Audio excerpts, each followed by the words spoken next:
Hello and welcome to Leadership Up Close. I'm Anne Lucas, the founder of Alta, and in each episode, I have a candid conversation with an impactful leader in Europe's tech landscape.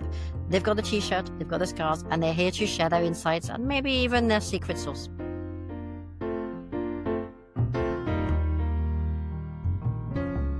The biggest pitfall of scale and international expansion is the loss of focus. You know what? I am who I am. Take it or leave it. That's how it worked for me. I never asked for a promotion. I never asked for a raise. And that really bothers me. And that has been very frustrating.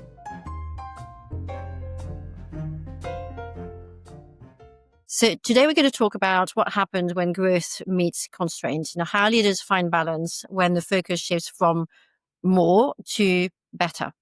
And to address this fascinating topic, it's my absolute pleasure to be joined by Alexandra Chiaramonti. And Alex has spent 2 decades leading international growth for tech companies, from the early, crazy, hyper-growth days at Criteo, leading international expansion from LATAM to Japan via Europe and US, and you'll correct me if I'm wrong, to CEO roles in startups like Timo and Gobik, and finally regional leadership roles in fintech such as GoCardless. But Alex, I'll let you introduce yourself briefly. Well, first of all, thank you for the kind words and for welcoming me to this new format. I'm very pleased to be participating with you. So I think you summarized it well. Spent most of my career in tech, and I think that whether you look at scale from an international perspective or just scaling teams and scaling revenue, I think it all comes down to the same thing. How do you structure? How do you put in place a format that stays agile while still being able to allow for, growth and let's say people being able to express themselves. But anyways, that's been my career. First of all, in advertising technology, grown into more leadership roles, and more recently into exec roles at fintech, GoCardless. You've seen from startups to scale up and, listed companies essentially globally. Yeah, I was lucky enough to be a part of the journey at Criteo 3 years before the IPO and then stayed 3 years after. Obviously, it was a fantastic opportunity and a fantastic adventure. And then joined much smaller startups that were Series A when I joined. And GoCardless were much later stages, Series G. Yeah. So different scales, and also times in tech as well, in the tech world, which seems, just has been through a lot. Okay. And, you and I have known each other for a number of years. And I always think of you as a real powerhouse, full of drive, energy, commercial instinct, strategic vision, but perhaps above all, I always think of you as, real bold leader of people. And you and I know that leading people through growth is definitely not the same thing as leading people through adverse markets. And maybe we can start there, the kind of the growth hangover. You've lived through the era when scale was everything. What did that period teach you, that growth hangover period? I think that those periods, so I think very realistically, it was the Criteo period. Criteo was exceptionally successful. Mm-hmm. So we didn't need money, first of all. And even if we had needed money, money was pretty much growing on trees. Mm-hmm. So scaling at any cost was easy because we were profitable. We were scaling really fast. Yeah. That taught me a lot of good things, which is you could really embark people on a journey, and it was a lot easier to get them motivated because the path to progression was limitless. Mm-hmm. The path to growth and to learning was also limitless because you could evolve, change jobs, etc. You could move abroad, travel abroad as well, because we were a very much global company. And that was great. So that taught me that, yes, when it is successful, it's very exciting to be part of that. But obviously, that was almost too good to be true. Yeah. It was true.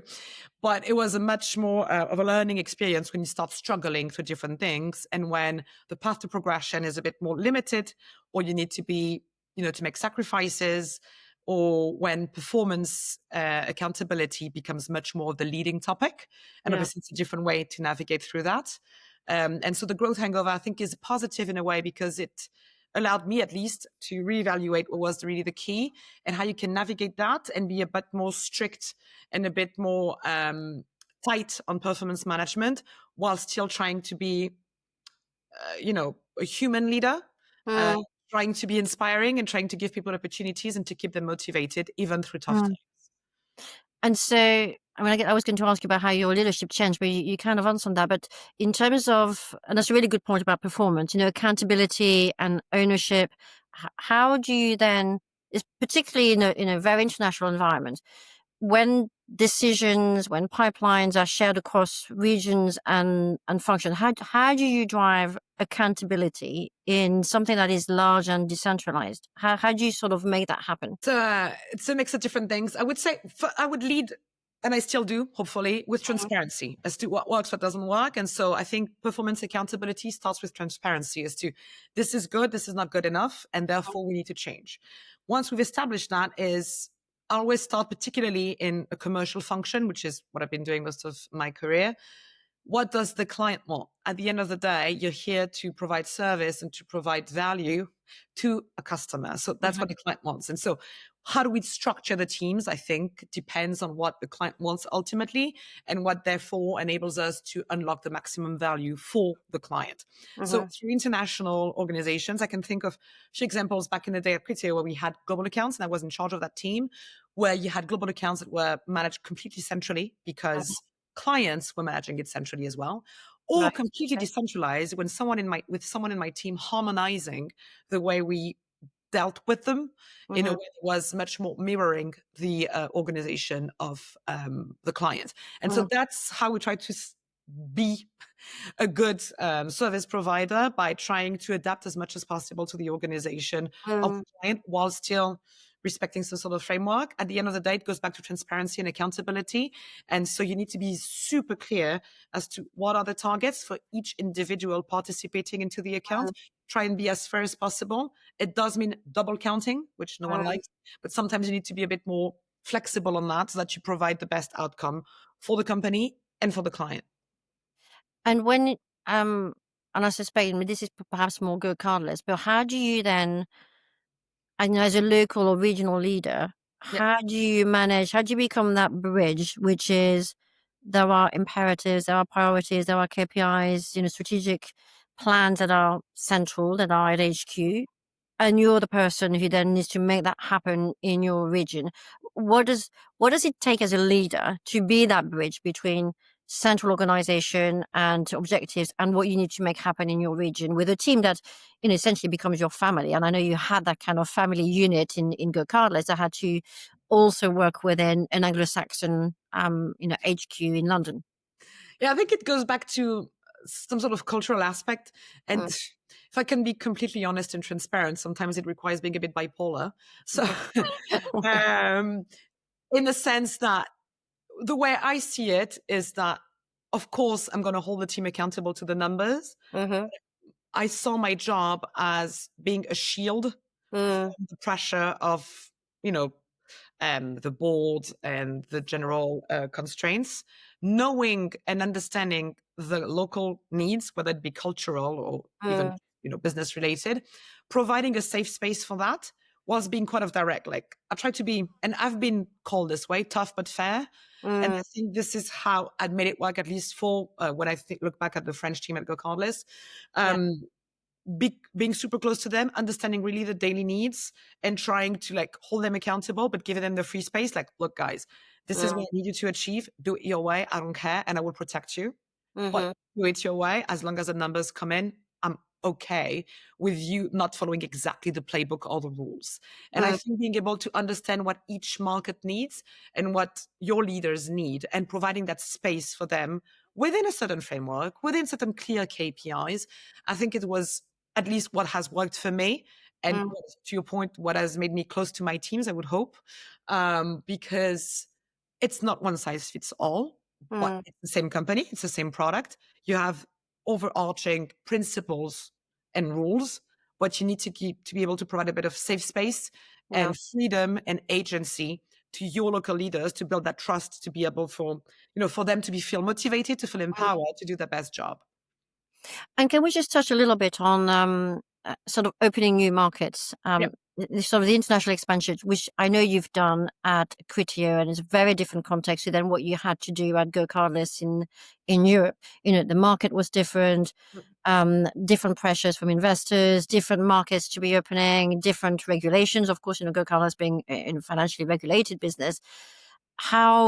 what's the difference between you opening a market for a global organization like Criteo in high growth to you opening a market in a more adverse kind of tech environment in Europe for Go Cardless? What does it take as a leader? So I think that the answer is dual in the sense that it's very different, but at the same time, it should go back to the same pillars. So I'll start with what's different. First of all, Criteo was very much fast growth, but also not unregulated. It was even before GDPR. And so it was as simple as asking Google, which was our main publisher, to open a line, let's say, in Singapore, and to ask our biggest client back then, Booking.com, to say, are you ready to advertise in Singapore? And we took it from there. And it sounds as easy as that, but to some extent it was. The scaling part then wasn't as easy, but that was that easy.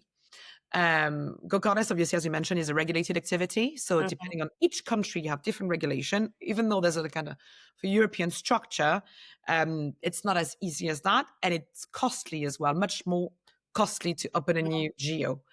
That being said, even though it's completely different worlds and different industries, I firmly believe that it should be around the same principles when you start opening a country, just like it would be the same when you open a new vertical, let's say, or launch a new trial. You should come at it with clear KPIs, milestones you want to achieve, and try and be honest with yourself.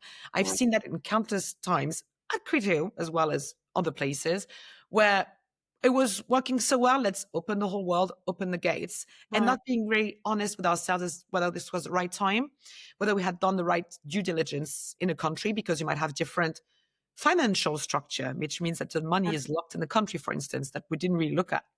Or also the fact that that market is easy to open, but doesn't really scale. And so being honest with yourself as a company as to this is not working and we will stop or pull back or pause, and having clear KPIs coming in rather than just trying left and right, I think is very important, because then if you don't do that, you drag it on and it's dragging the resources. And the biggest pitfall of scale and international expansion is the loss of focus. And I've seen it countless times where you think it's fine because it's kind of self-sustaining in terms of the P&L. It's not actually, because it will have an impact on the roadmap if you have this distraction constantly because you want to crack that market and you don't know where to take it from. Okay. And so, and typically when you've built teams, what have you looked for in people, to have those qualities to kind of drive the growth in that market that you're opening? What are the sort of the top things that you look for in people? It really depends on how you want to look at it. There's two ways to look at it. Do you start from the ground up, or do you take someone super senior who knows everyone and who's going to unlock everything? I've had countless examples of both, working and not working. It depends on the markets. I would say that a market that is very far and very different and that you cannot manage from, let's say, Europe, because we're talking now being based in London, for instance, opening something like, let's say, Japan, which is very different culturally. And I spent a lot of time in Japan and I love Japan. We had made the choice at Criteo to hire someone super senior that I still consider as one of my mentors and that I absolutely love. Was the greatest choice we ever made because he knew everyone, and Japan became the most successful market overnight at Criteo thanks to him. That being said, other than those unique examples, I do believe that having someone who's not maybe too senior because not too formatted, it's sometimes easier to scale a market, because if you have someone who has something to prove, first of all, who's hungry, really eager to grow, who wants to make a difference and is a bit more coachable and agile, you will have maybe better results because they'll be more, they'll test and learn and give you a bit more candid feedback, and they won't come with their preset ideas as to how things should work. So that's been my preference. That being said, starting with one person, I don't think is the right thing, because you don't know if it's the person or the market. So maybe a couple of people that can help themselves out, but also create some sort of healthy competition between the two of them is, I believe, sometimes the right setup. And also it's kind of, low cost in a way. You start with people that not too junior, but kind of mid-junior, mid-senior, so that they have room to grow, they have something to look forward to, and it gives them the energy to also test and learn, and they're not scared of failing. At what point do you kind of step back as the line manager to give accountability, autonomy, room to maneuver to the person who's driving that market? What do you start to look for, and how close do you stay as a leader? I tend to be hands off. Mm. I try and hire people that I trust. I tend to trust by default until proven until proven wrong. Um, and I'd rather not, but I tend to trust by default, maybe over trust. Mm. I try to create a very transparent and easy way to talk. For instance, I worked a lot with Australia, particularly Mm. recently, and we had like regular time set up, but randomly I would, go back home at midnight and be like, okay, let me ring you now because it's actually a good time for you. Mm. But 5 a.m. for me tomorrow wouldn't be as good, etc., etc. Being very easy, flexible, and open. And I tend to trust by default. I hired you because I believed in you, or I inherited you and I've heard good things, and you know your targets. We're going to talk. I'm here to support. If you don't reach out to me, Mm. you don't need me. But if it doesn't translate into the numbers, then it becomes your problem Mm. because you didn't include me. And Mm. now I'm going to have a bit more visibility. But Mm. I tend to trust, and I want to create that relationship and that people can feel comfortable reaching out to me if they need my help. And if not, more than happy to give them the path to Yeah. doing their own thing as long as the targets are hit. That's as simple as that. That's the way I see it, at least. Yeah, and I think you touched on a really good point, which is around culture, in a culture of trust, of accountability, performance driven, all of those things, which is easier in growth times. When it's, and as we said, the topic is kind of when growth hits constraints. So how do you handle culturally the communication, the interactions with your team, with your organization, when suddenly there's like breaks are on, we need to do something different, we've got a very different market to target and to address. How does that change your leadership stance in when you hit difficult, there's a wall coming up? Yeah, of course. Um, I'm not sure it necessarily changes the principles in the sense that, for better or worse, I'm quite direct, Mhm. and easy to read. Transparent. Yes, transparent, and easy to read as well. So happy or not happy. Okay. But I think that I'm gonna give, like, I'll go Carlos, for instance. Mm. I had in the Paris office when I was based Mm. there. We had our monthly all hands, and obviously throughout the times we were very like smashing the targets, and there were more difficult times. And obviously the kind of enthusiasm shifted, but it was always very transparent as to like, this is great or this is not good enough, but let's not dwell on it. So I think that whether it's good or bad, being quite direct, quite transparent is important. One thing I haven't been good at, I think, and I still reflect on it, is that I'm not as good as I would like to as celebrating successes. So I Mhm. think, it's easier as well to be quite forceful when it's not going so great, when you've been much better at celebrating successes. I tend to be work hard, play hard. Mm. So I do celebrate and spend time with the teams at the local pub. Mhm. But I think that it's important to be, you know, as transparent and as supportive in good and bad times. But at the end of the day, I think it's important to be clear. And with the teams, for instance, if I look back when it started being a bit more difficult, I did it with the same kind of transparency, being like, look, guys, I'll always defend you. I'll always support you. I'm being direct with you. But just so you Mm. know, when I report back to the big guys, I always support you and put a positive spin on it. But help me help you by showing some sort of, you know, uptick. Let's push together. I'll get in every deal if you need me to. Mhm. I'm being tough with you guys. I'm giving you tough love, but don't worry. I'll always defend you behind that. So trying to find that balance. And again, it comes from the trust. It comes also from adapting to the culture of the team and Mm. the company. And that's how I kind of navigated it, at least in the past. You've been part of executive committees, you've been part of boards. In terms of modern leadership, what does that look like in that room today? Is it different today to what it was 5 years, 10 years ago? I don't know if it's a matter of different times, or it really depends on each company's board and how they're made. I Yeah. do think that depending on the way a company is funded and therefore how the board is, Mm-hmm. what the board is made of, it completely changes the How it's dynamic. organized. Mm-hmm. And that's, I think, what changes in that room. And whether it's the exec team or the board itself, at the end of the day, I think it comes from the top. And I Mm. think it comes from the culture in those rooms, whether it's the exec room or the board.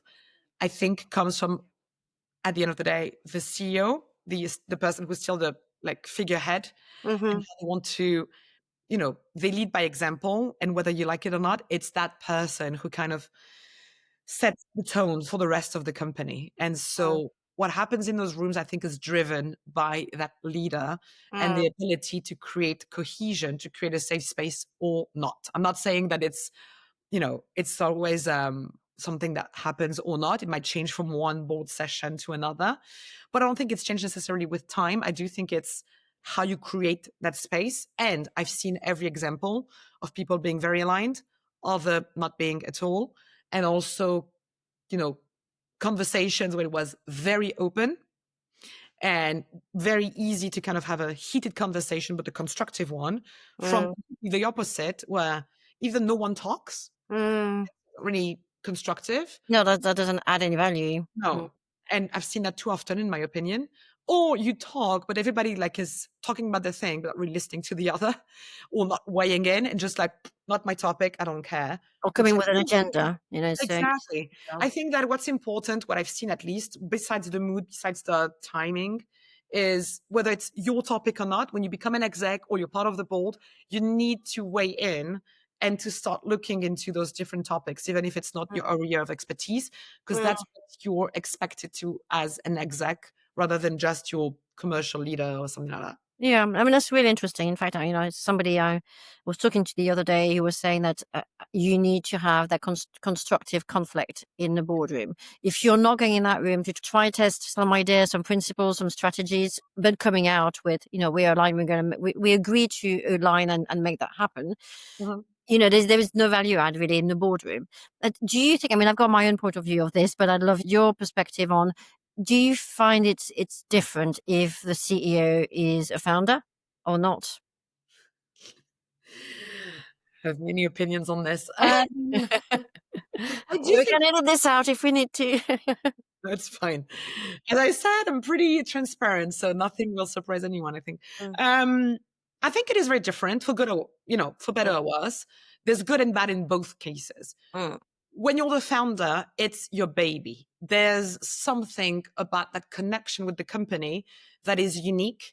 And having talked about in previous experiences to the board, actually, that had good Mm. connections with, Mm. about potentially the CEO, they always said, I will always trust the CEO and founder because no matter what happens, we know they'll stay and they'll see it through and they'll be more resilient because Mm. it's their baby. And So it's maybe true. a project. Mm. Mm. Exactly. There's this unique connection. So there's always this connection. And therefore, when the CEO is a founder is Mm. super committed, that's great because they still bring that passion and Mm. that vision.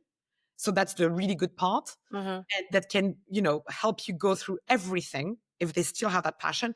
When they don't have it anymore, or when they become a bit more irrational or erratic, that also has a huge impact on the company. And it's really hard as part of the exec team or close to it to be able to navigate that because you're trying to bring structure and calm and resilience and Mm. stability to the team.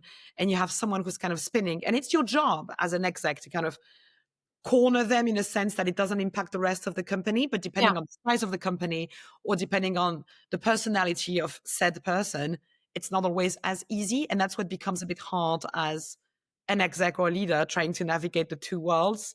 Um, Mm. but again, it can be mitigated when you still see that the person is coming from a good place and still has that passion. Because when they lose that passion, it becomes so negative that no amount of mitigating that can compensate for it.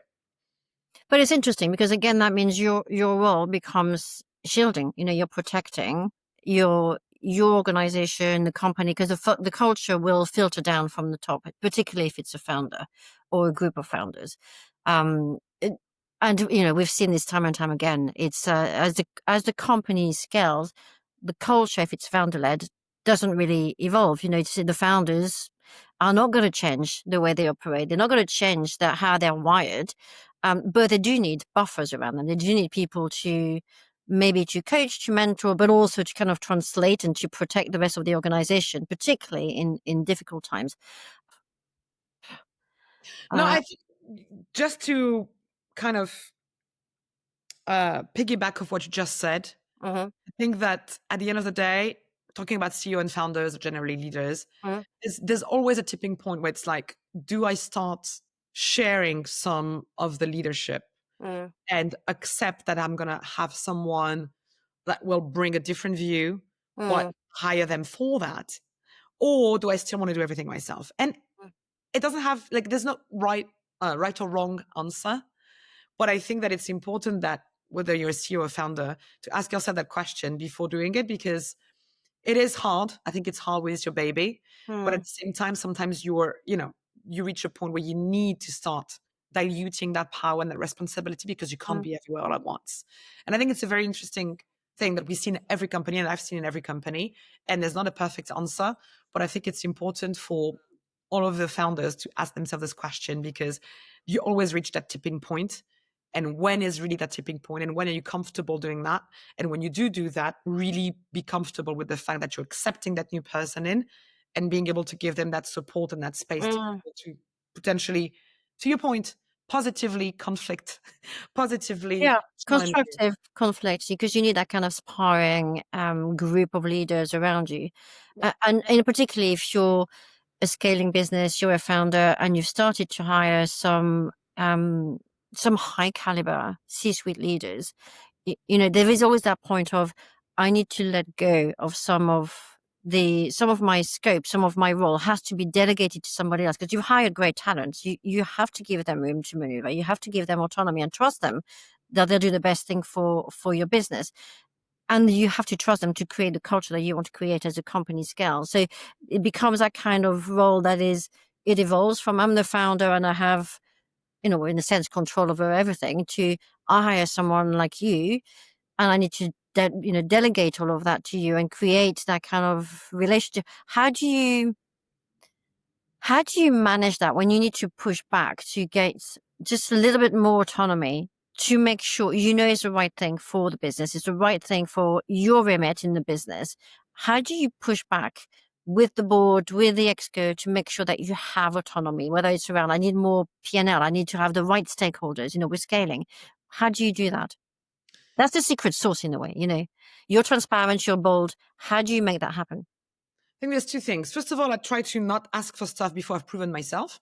Mm-hmm. So if I join a company, join a new role, like I try and first of all prove, have an impact on results, because obviously I'm more on a GTM side, so it's easily quantifiable. And then ask for things that I need to. It doesn't necessarily mean more power, more people. I'm not really a fan of like No. always having a bigger team. I don't think it necessarily solves for anything. But But it's more about levers and levers of influence. exactly, levers. It's more about pushing back. Is more like, look, this is what you want me to do. I think I can do it, or I know I can do it. But in order to do it, you need to give me X, Y, and Z. Mm, If you don't do that, I might still be able to do a bit of it, but not all of it. mm, That being said, the way I've done it myself, like I'm very okay with not, agreeing to disagree. I'm like, look, mm, give me very strict numbers or targets to hit. Give me the levers to do it. If it mm, doesn't work, I'm out. I can send my resignation now if you want me to. I don't care, mm, because I know I can do it. If you don't trust it, it's very easy. If you don't like it, if it doesn't work, I'm out. And that's completely fine. mm. But I will not be able to be successful if you don't give me that. Or Okay. being very clear that I can do, that I cannot do. And I will Mm, never be able to. mm, If you want me to do that, I am not the right person. Being very clear on that as well. mm, And also, okay, you want me to do this, but this is wrong and this is not going to give you the outcome.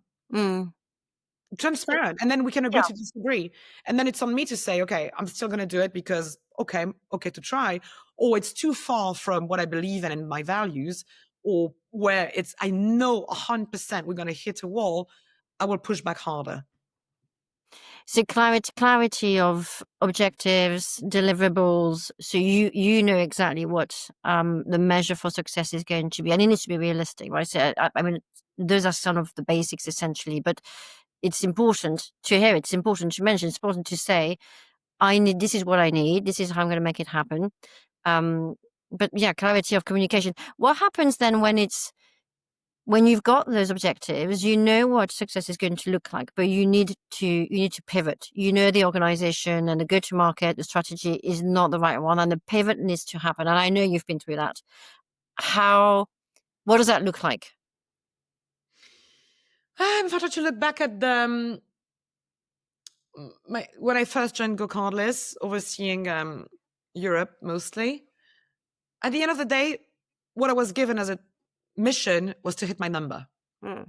I think I was given the freedom to do it in a way, or at least I took it, to do it in a way that I needed to. No, I think I had a very good manager that will recognize himself, hopefully, who who let me He do knows it. who he is. Knows who he is, who let me do it the way that I needed to. And so then when he left, I had another manager who was also fantastic and who also recognized himself and then let me do it. And so therefore, it was like, look, you need to do X, Y, and Z, and I'll let you do it your way. And therefore, when I had to change the strategy, I was like, look, at the end of the day, it's just going to a different kind of clients, going at it differently, doing it French style.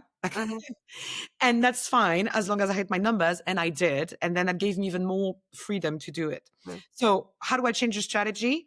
Just by doing what I want in a way, as long as it stays within the framework and within the rules that I needed to respect, which was an adjustment at the beginning. And if it doesn't work, then I knew that I was going to have a very honest conversation, and probably I would have come at it spontaneously, being like, this is not working at all. But I had this feeling that the strategy wasn't right and I need to try something else. And my whole theory was try it. And if you fail, fail fast. Okay. And was it at Timo or Gobip where you really had to pivot the kind of the strategy for the business? Because again, in the startup environment, that's very different. There's a roadmap, there's something we want to deliver, you've got investors on your back, with a plan that has to be delivered. So tell me about that. Gobip was a different one because I joined as a CEO, inherited the company from the founder who was moving on to a new business. And so the company had been living for a few years already, but was selling hardware, and we were pivoting to software. So the pivot had started slightly, but we had to finish it. So that was very interesting. And obviously all of this happened in times of COVID and having to bring the company back to profitability, which was also another challenge, but fascinating, to be honest. And so what happens in that sense is that when it's a smaller company, you can go faster, but that means tough decisions. So tough decisions, selling the hardware, completely selling that activity, shutting down some geographies. And as you know, my passion is international expansion. That was heartbreaking, but definitely needed. Focusing more on what was working in the software and launching a new fully online product that wasn't the case. And just, again, test and learning, try it. If it works, it works. If it doesn't, we cut it off. But if you need to fail, fail fast. So that's how we did it. Being in between or something that is not clear, I don't really do well with gray for too long. It needs to be black or white. Either we do hardware or we don't. If we decided we're not doing it, let's sell it. Otherwise, again, lack of focus, it stays there and it disrupts the whole organization and the whole structure of the team. So get rid of it, be clear as to what you want to do, try it, test and learn. And if you need to fail, fail fast. And then you adjust and you iterate until you find the right secret sauce, I guess. Yeah, no, but that's, it's interesting how I suspect the communication as a leader, up and down, is very different. If you're working in organizations like Go Cardless or Criteo, where you've got literally hundreds of people, HQ somewhere else, you're having to do that in a startup where you're essentially entering, not necessarily the war room, but you're entering this sort of very close circle of founders, CEO, investors, and you're right in the engine room. Okay. So, to wrap up, you've had 2 decades of experience. You've seen a lot across different organizations. Today, what is the one word you would say defines leadership? It's hard to answer with one word. I would say resilience. Okay. Because you need to constantly adapt. And I think that's being resilient. Okay. And on a slightly more fun note, I've got some little questions for you. So it's 3 little questions, really. So if you had to give one piece of advice to your younger self, you become a leader for the first time, it's your first leadership role, what would that advice be? I think it would be the same as what I felt back then is like, no matter what, stay true to your values and to who you are and just, do the right thing. And if it doesn't feel right, then, it's just a job. So stay true to yourself. It's more important. Okay. And one leadership rule that you'd happily break?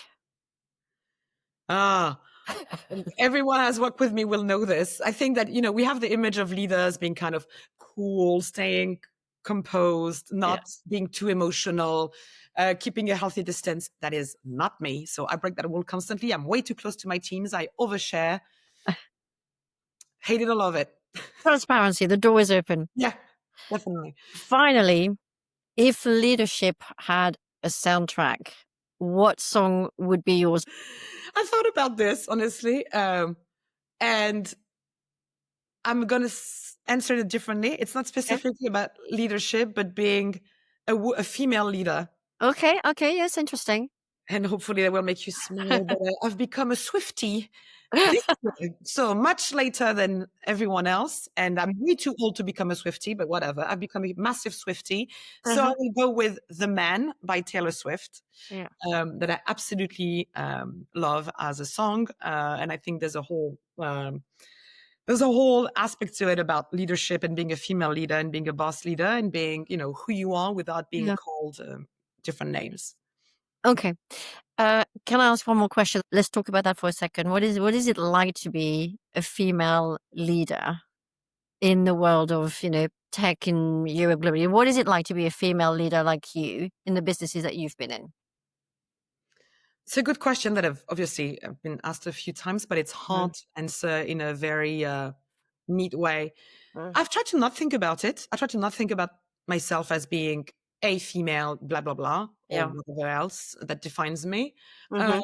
and try to be myself. But what I don't like is that because diversity and inclusion, etc., has changed, what is very frustrating is that you can hear sometimes people saying, oh, of course she got the job because she's a woman.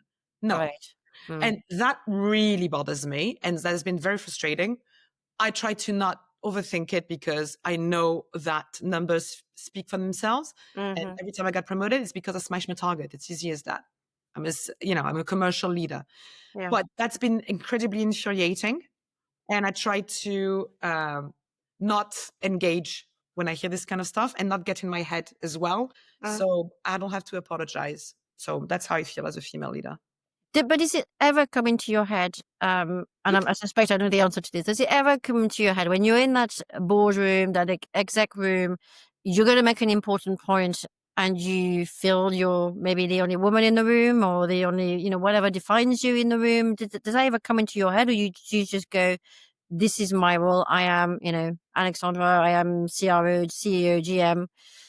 No, no, it does. It does happen. Yeah. Because sometimes I feel like, particularly as I mentioned, maybe it shows even through a camera, but I'm a very passionate person. Mhm. And I can see that sometimes it can be taken as a female trait, so being too emotional, Yeah. too, Oh, I see. Mhm. and that bothers me. So it does come into my head. Am I the crazy woman? Mm, And that, but you know what? I am who I am.